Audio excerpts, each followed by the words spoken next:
As gaming moved out of the golden era of the 2000s, something started to change. Back then, a lot of the people making the games felt like they were the same people who grew up loving them and playing them. These were the developers, artists, writers, designers, audio engineers, and programmers, of course, and who they all wanted to be part of the industry because games meant something to them. It was their passion, it was their dream, their creative obsession. They weren't just building products. They were just trying to build worlds. Worlds with atmosphere, worlds with mystery, worlds with strange little details that most players might not even notice, might not even care, but someone on the team cared enough to put them there anyway. You could feel that passion in the games too, in the level design, in the music, in the unlockables, in the secrets and the stories, and the way that the game would let you completely get lost in it without constantly reminding you that there was a store, a battle pass, a login bonus, or a premium currency waiting in the menus. And no, the 2000s wasn't perfect. There were, of course, bad games, there were greedy publishers, there were rushed releases, broken mechanics, ugly textures, terrible cameras, and checkpoints designed by people who clearly hated humanity. But the center of gravity was different. For a lot of studios, the game itself still felt like the point. Then slowly, the industry started to change. Games became bigger. Budgets became massive. Publishers became more powerful. Studios were bought, merged, restructured, or shut down. Franchises became intellectual property portfolios. Players became users. Fun became engagement. And games stopped being judged only by whether people loved them. They started being judged by retention, monetization, recurring revenues, and shareholder value, and how many ways that the same IP could be stretched, repackaged, rebooted, expanded, licensed, and sold again. And that's where the shift happened. The golden era of gaming was not perfect, not in any stretch of the imagination, but it was often driven by people just trying to make the best version of a game that they could imagine in their minds. You know? The modern era feels more chaotic because the incentive is no longer just make something great. Now the incentive is make something scalable, make something monetizable, make something safe, make something that keeps players logging in and spending money and staying inside the ecosystem for as long as possible. Make something for the non-existent modern audience consisting of course, every person on Earth. And once that becomes the goal, the games themselves start to change. Not always because the developers stopped caring, but because the machine around them started caring about something completely different. Gaming didn't fall off overnight. It wasn't like one day every developer just woke up and forgot how to make a good game. Oh, no. The real change was much slower than that. Quieter, more corporate, more boring, and honestly, way more depressing, to say the least. Because during the golden era of the 2000s, games still felt like they were being made by people who actually loved them. You could feel it. You could feel in the weird secret rooms, the cheat codes, the unlockable costumes, the strange side quests, the soundtracks that honestly had no business going that hard. and of course, the worlds that felt like someone had poured their entire brain into them, their heart and souls. You know? A lot of these developers weren't thinking, how do we maximize user engagement across a 10-year content pipeline? They were thinking, how do we make this boss fight unforgettable? How do we make this world feel real? How do we make players talk about this game 20 years later?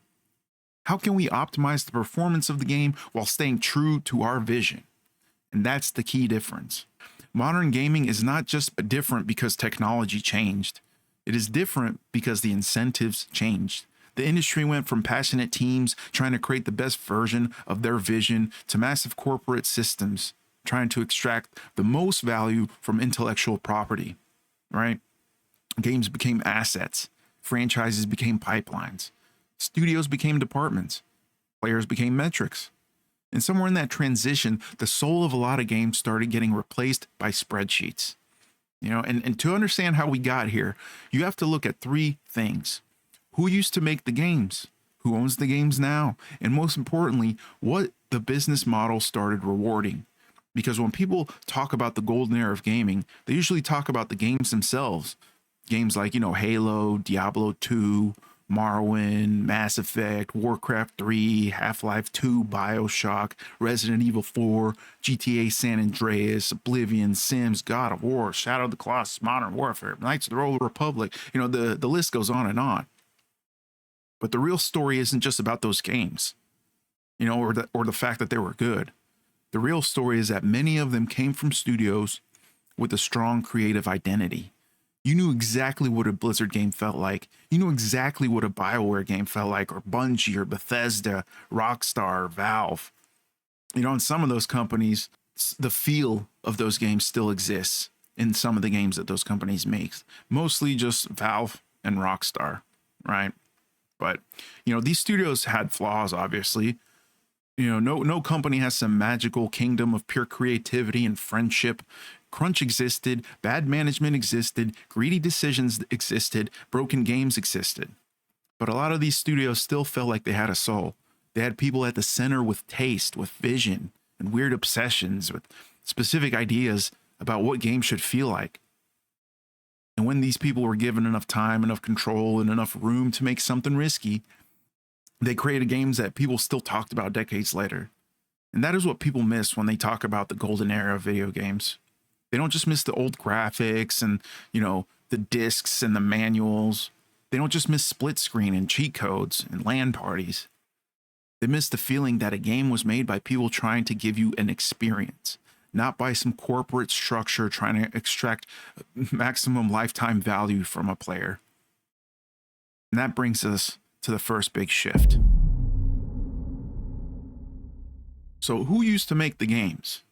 In the golden era, many of the most beloved games came from studios that felt creator-led, right? BioWare wasn't just an RPG content unit. It was BioWare. Blizzard wasn't just a live service portfolio. It was Blizzard. Bungie wasn't just a failing franchise management team. It was just Bungie. Infinity Ward wasn't just one gear and the annual Call of Duty machine. It was the team that helped redefine the modern military shooter.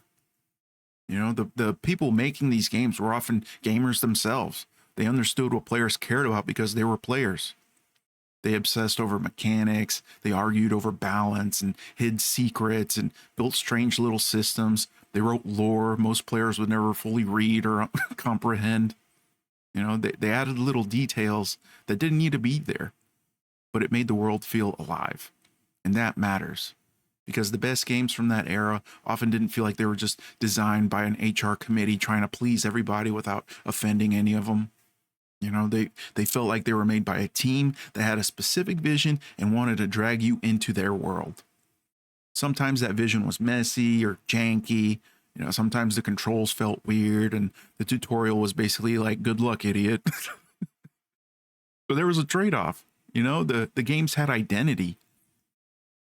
Like you could feel when a game had a point of view. That's something that modern AAA games often struggle with. Not because modern developers are less talented. In many ways, developers today are more technically skilled than ever. The tools are better. The engines are better, allegedly. I'm looking at you, Unreal Engine. The art pipelines are insane. The scale of what teams can build now is absolutely ridiculous. And passionate gamers wanting to design and create games were replaced with employees who just want to clock in, do their job, and go home. Now, that doesn't necessarily mean that every modern day developer hates what they're doing, but the passion seems to have misdirection, or it just wasn't allowed to flourish due to budget and time constraint quotas and things of that nature. Developers, they aren't given real creative freedoms anymore. They can't take risks. I mean, God forbid that they want to try something outside of the box of any specific industry standard that doesn't neatly fit inside some box of modern corporate HR approved video game design. The problem is not talent. The problem is that talent now works inside a much bigger machine. And the bigger the machine gets, the harder it becomes for one clear creative vision to survive, let alone be introduced. So who owns the games now? Over time, the industry consolidated. Successful studios got bought, company founders left, creative leads moved on, and teams were merged, departments were restructured, and publishers became massive. And platform holders became even bigger. The beloved IPs started becoming pieces on a corporate chessboard. A game was no longer just a game. It became an asset, a franchise, a brand, a content pipeline, a subscription driver, cross-media opportunity, a live service platform, and just a piece of intellectual property that could be stretched across sequels, remakes, spin-offs, merchandise, TV shows, movies, mobile games, and battle passes, all with the exact same predatory monetization structures to deliver the most value for shareholders. Once a game became an asset, the way companies think about it changes. A creative team might ask, well, what would make this game unforgettable? But a corporation asks, how do we maximize the long-term value of this IP? Those are not the same question, right? I mean, that's how you get the modern gaming industry, where the logo can stay the same and the characters can allegedly stay the same and the universe can allegedly stay the same. But somehow the thing just feels different. It's because the people changed, the studio changed, and incentives changed. The name on the box might still say Halo, Diablo, or Mass Effect, or Battlefield, Assassin's Creed. But the machine behind that name is not always the same machine that created what people loved in the first place. You know, and that is one of the most important things to understand about modern gaming. The industry decided that you don't need the original creators to keep selling the original creation. You can just buy the IP. You can keep the name and the art style, keep the music and the armor, the demons, the spaceships, assassins, vaults, dragons, the guns, but you can't keep the soul, because the soul of a game is not just the brand. It's the taste and the passion of the people making it. It's the arguments they had in the meetings and the risks they were willing to take. You know, it's the weird choices nobody would approve today because some spreadsheet says the idea has poor mass market reach. God forbid the elusive and non-existent modern audience doesn't approve. And once those people leave, or once the studio becomes absorbed into a larger corporate system, the IP can continue forever while the original creative identity slowly fades. And, and speaking of modern audiences, when exactly did major AAA studios decide to follow the ideals and ideologies of the hive mind of places like Reddit and the ruins of what was once called Twitter? Thank God, now X. I mean, was it due to the employees of the companies just being part of the hive mind themselves? Or was it the fear formed in some HR meeting of the company going viral for making a non-PC friendly joke in a video game? Because the so-called modern audience doesn't exist. And if it did, it would not be anywhere near what an actual passionate gamer wants or feels. We like character, we like grit, and playing an imperfect character just doing their best while still managing to save the world. We like crude humor and inside jokes and dirty minds and dirty jokes. Overcoming obstacles and hardships along the way, proving to the world that they are capable of more than even they themselves care to admit. You know? That's what builds a strong character role, and one that players want to play. To us, the modern audience consists of the faceless hive mind people that hate all of the above. They want the sterilization of anything that shows actual flaws of humanity, which is ironically what makes the character great in the first place, as it shows development and growth of a regular person to the savior and champion of those worlds. It's anyways, they want HR approved narratives and messages. They want censorship and toned down narratives with flawless characters that make the same millennial humor jokes while petting cats and saying things like, I'm adulting. And the worst part of the modern audience is the fact that the overwhelming majority of them are not even gamers. They don't play or care about those beloved IPs in the first place. They just complain about the things said or shown in video games online, right? They don't actually play the games. They just read some article that one of their, fellow hive minders wrote somewhere on the internet. And yet every major studio decided that in order to bring these individuals and their money into their quarterly earnings reports, they decided that every game and IP they create must be tailored specifically to those individuals. And not only has this not worked and brought nobody extra into the market, but it actively destroyed those IPs and took away the original gamers who supported the IP from its inception, and destroyed fandoms and left a sour microtransactional taste in their mouths. Not just for the IPs, but the entire studio in general. All of them. You know, nobody is looking forward to the next Ubisoft release or the next Dragon Age game. We collectively sigh whenever we see new game trailers featuring everything the HR departments decided that the non-existent modern audience would absolutely cherish, right?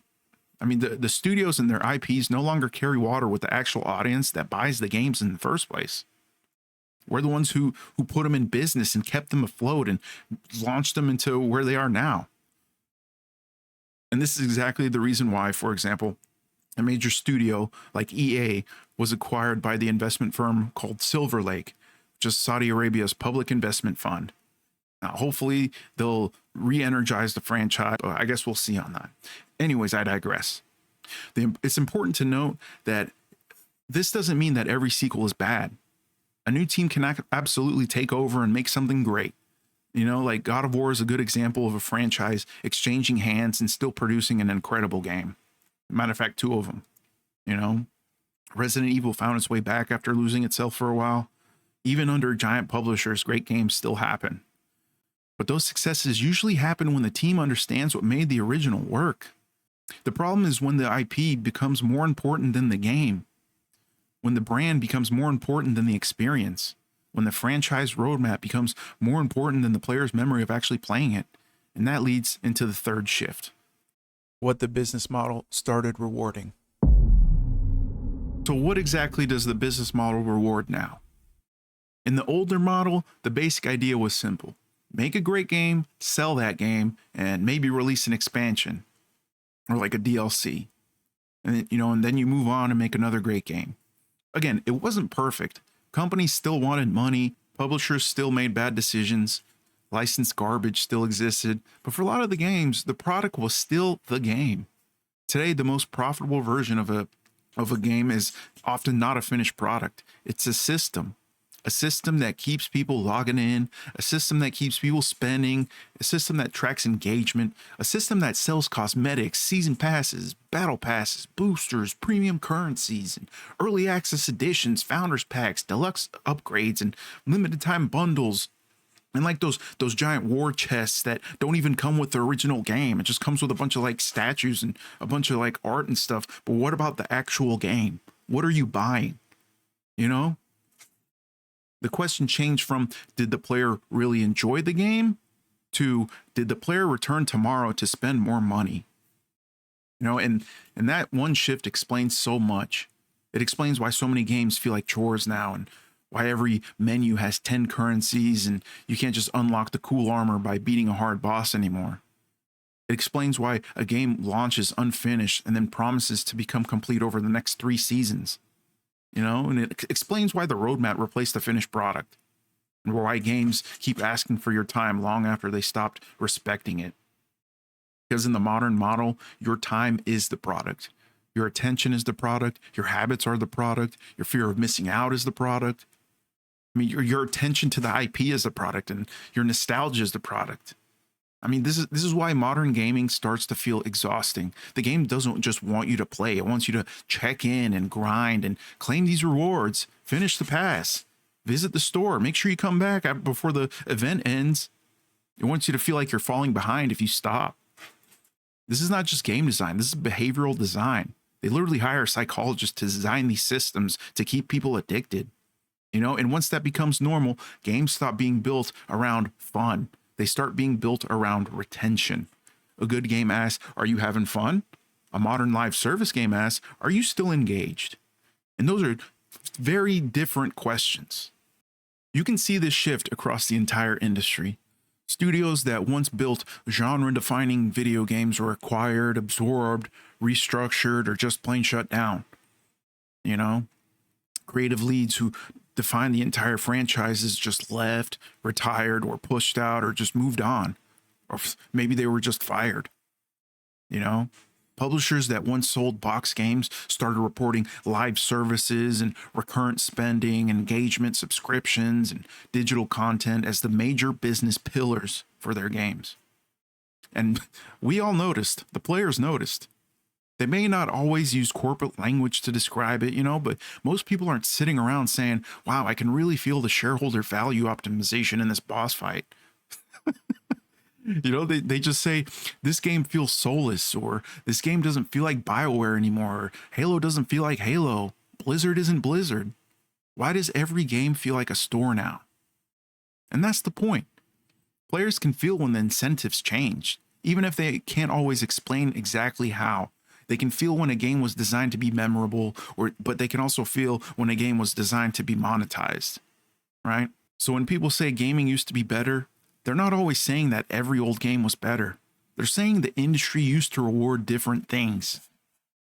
It used to reward finished products. It used to reward strong creative identity.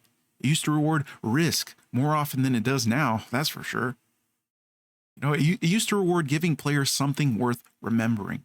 And now, too often, it rewards scale. It rewards safety. It rewards predictable franchises and monetization systems, engagement loops. It rewards IP that can be stretched out forever. And that's how we got here. Not because developers stopped caring. I'm sure many of them are upset just as much as gamers are. It's because the industry around them stopped caring and started caring about something completely different. However, there is good news. It's not all just crap, right? Here's the part that actually gives me hope. Gaming is not dead, not even close. The AAA industry may have become more corporate and consolidated, more monetized and allergic to risk, but the creative spirit that made the golden era special didn't disappear. If anything, it's the AAA industry that might be disappearing. I mean, it just moved. It moved into indie games. And it moved into smaller studios and passionate modding communities and early access projects built by teams that actually talk to their players. It moved into weird games and niche games that are ugly looking and are risky games, and games that a giant publisher will probably never approve or even look at because some executive couldn't figure out how to monetize it or turn it into a 10-year live service roadmap. And honestly, that might be the most important thing to understand. The problem was never that people stopped loving games. The problem was that the biggest part of the industry stopped rewarding the same kind of love. Outside of that machine, there are still developers making games because they have something they want to build, something they want to prove, something they want players to feel, a game that they could really enjoy and have a great experience in. And you could see that. You could feel it. You could see it when a tiny indie game comes out of nowhere and suddenly everyone's talking about it and playing. You could see it when a game with a fraction of a AAA budget has more soul, more personality, and more respect for the player's time than a billion-dollar franchise, and that's a fact. You could see it when games like Expedition 33 or Hollow Knight, Stardew Valley, Baldur's Gate 3, Palworld, Valheim, Windrose, Vampire Survivor, Soulstone Survive, 100 other great games developed for an incredible experience and not just to squeeze players for every cent they have. Right? It's just weird little success stories. It reminds everyone that players still respond to creativity and passion. They respond to games that feel like games. And that's the good news. The audience isn't broken. Players aren't asking for everything to be a battle pass. They're not begging for more premium currencies. We're not sitting around saying, you know what this game needs? A rotating shop and 6 different editions before it even launches. Players still want what they've always wanted. They want games that respect their time, games that surprise them and challenge them, and games that trust them, games that feel like someone cared. And every time one of those games succeeds, it proves something important. The old magic still works. The industry just forgot that it works because the spreadsheet got louder than the player. And this is where players actually have more power than they think, because companies follow incentives. If people keep rewarding unfinished games and overpriced editions, lazy remakes, manipulative shops, and live service slop, companies will just keep making them. Not because they hate you, but because it works. But the reverse is also true. When players support complete games, creative risks, smaller studios, physical preservation, consumer-friendly design, and games that actually respect them and their time, that sends a signal too. Maybe not overnight, maybe not in some dramatic "we fixed gaming" hallelujah moment, but over time, money talks. Ain't that right, Sony? Attention talks. What people buy, play, recommend, review, refund, and ignore sends a message. And that's the part that the industry never fully controls. They can market a game, they can hype a game and buy studios and own the IP and put the logo on stage.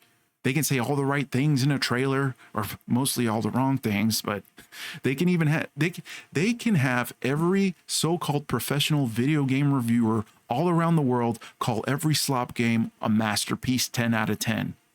But they can't force players to care or spend their money. And that is why the soulless corporate version of gaming will always be a weakness.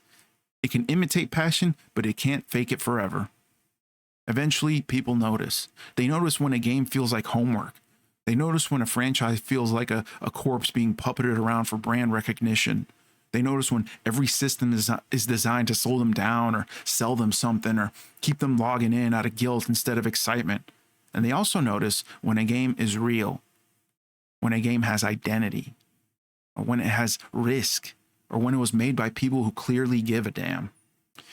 So maybe the golden era isn't coming back exactly the way it was. You know, the industry is just too big now. The budgets are too high. The private equity firms need their 10x return within a 5 to 7 year time frame. You know, the companies are just too consolidated. The business models are too tempting. We're probably not going back to the early 2000s, let's be honest, where every major release felt like some weird experiment that somehow got a massive budget and a shelf at GameStop. But that doesn't mean gaming is doomed. It means the future of good gaming might not come from the place it used to. Okay, it might not come from the biggest publisher or the safest franchise or the studio with the biggest marketing campaign. It might come from the team that nobody was watching, the small studio, the independent developer, one guy quietly creating a masterpiece in his spare time. The modders, the weird passion project, the game that looks goofy on paper but unforgettable once you actually play it. Because that's where the golden era energy still lives. Not in nostalgia, in incentives, right? When developers are rewarded for making something memorable instead of something endlessly monetizable, games get better.